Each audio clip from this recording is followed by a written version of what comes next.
Hey guys, it's churches, graveyards and graves, and we are at St Michael's and All Angels in Willington. So I've come to the side of the church now, and my dog's now on the grass. That's her favourite little hobby, so I'll just have to be aware of that. But I've brought you to this particular grave, and it's really probably one of the best examples of a Masonic grave that I've seen in most churches. It's got some really interesting symbols on it, so I'm going to turn it around and try and explain it. Now, I'm not an expert on Masonic symbols, so if you are an expert and I get it wrong, I am happy to listen to what you've got to say. But so I don't understand all of the symbols, but I'm just going to try and give you a little bit basic overview of this particular one. So without further ado, here we go. So the grave is to a John Beale and also Elizabeth.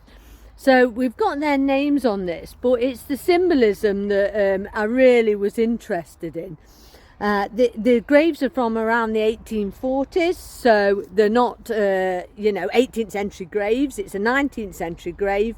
It's made of slate, but we're just going to show you. The first thing I want to point out is that it's a bit of an under a bush, but you've got these two pillars here, and you've got one pillar at one side and one pillar at the other, and it is a kind of a ledger grave anyway. But the pillars meant something in Masonism, and one pillar would be Boaz and the other pillar would be named Jacqueline, and they're often found on Masonic graves to represent the entrance to Solomon's temple. So it all derives back to Solomon's temple, where sort of the Freemasonry started, because it started in Israel when they built the temple of the Lord, when Solomon started to build the temple of the Lord. So if we go up to this central sort of symbol, we've got a few things going on here. So if you notice at the top, we've got the all-seeing eye, which is supposed to be like the power of God looking over us. And then there's like a Greek pillar that's fell down. So pillars represented Solomon, and here this one's fell down because these people have died. Then we get this ladder. Now the ladder's quite interesting because the ladder symbolizes spiritual enlightenment. So it's like Jacob's ladder. You climb up the ladder to find God. It's like the ascent of the soul, the ascending of spiritual wisdom. So there's a few really interesting symbols there. I like the way the columns fell down here because this person has obviously left us. And if you look, it says, in God is just. So in your God is just. It's difficult to read. I'll try to read that, but that's what the scripture or the wording on the book says. So a lot of that is about wisdom. So we're just going to go over to the right hand side here, and you've got this this symbol here of like a level, and this represents equality. So this is fantastic here, very typically symbol of the Masons, where you've got this equality leveler. So no one in Masonry is supposed to be more important than others. Whether that's true or not, I don't know. Well, that's how it goes. So this is the right hand pillar, and you've got this wonderful sun shining, which again represents the light of God or the light of enlightenment. And under it, if you look, there's like this candle here, which is, to be honest, you see this on other graves. It's like the light of life has been snuffed out here, because you've got this like little candle snuffer on the top of the of the candle, saying that they have lost their life. And also, if you just notice, there's a little triangle, which is like a little pyramid, which is also very important in Freemasonry.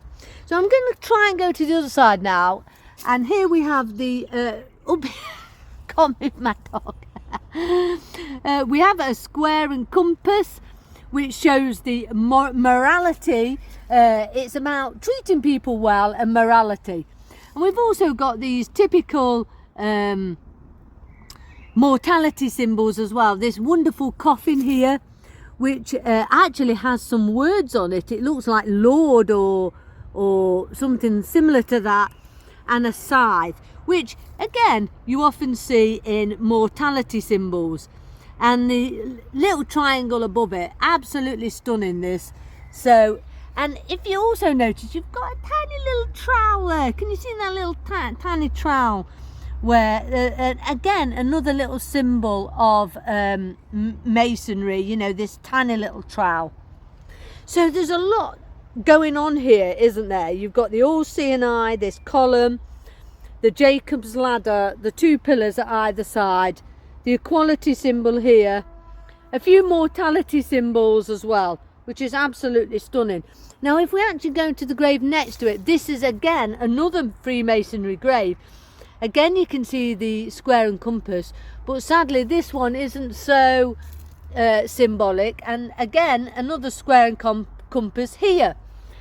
So these are also the Beals. We've got John, Anne, another Anne, and Joseph.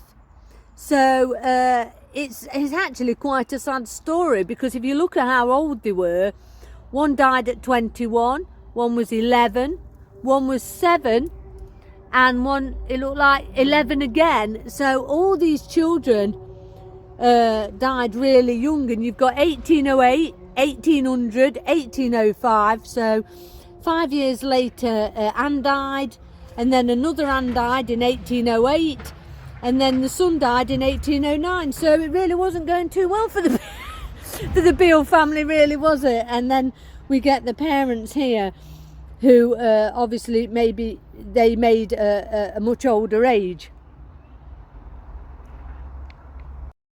Well, I hope you enjoyed seeing that grave, and it gave you a tiny little bit of an insight into a Masonic grave. It's worth reading into it a little bit more. Like I said, I'm not an expert on Masonic graves, but all those little symbols meant something. The little trowel, did you see that? It was a bit like, and obviously you saw the typical symbols of mortality that we often see on a lot of the graves. But I really wanted to show you that. It's one of the best examples, but also it's a bit of a sad story, really, with all those children. To think that from sort of 1800 to 1809 it was nothing but loss, really. So, you know, it's a bit of a sad tale for the Beal family, really. But it was just a great example of the Masonic symbolism that's on those graves. So keep a lookout for Masonic markings on graves, because you do find them in quite a lot of graveyards. So from churches, graveyards and graves, if you like my videos, please like and share them. I'm also on Buy Me a Coffee, you know, and it's a lovely sunny day. So from me and the spinning dog, I'll see you again soon.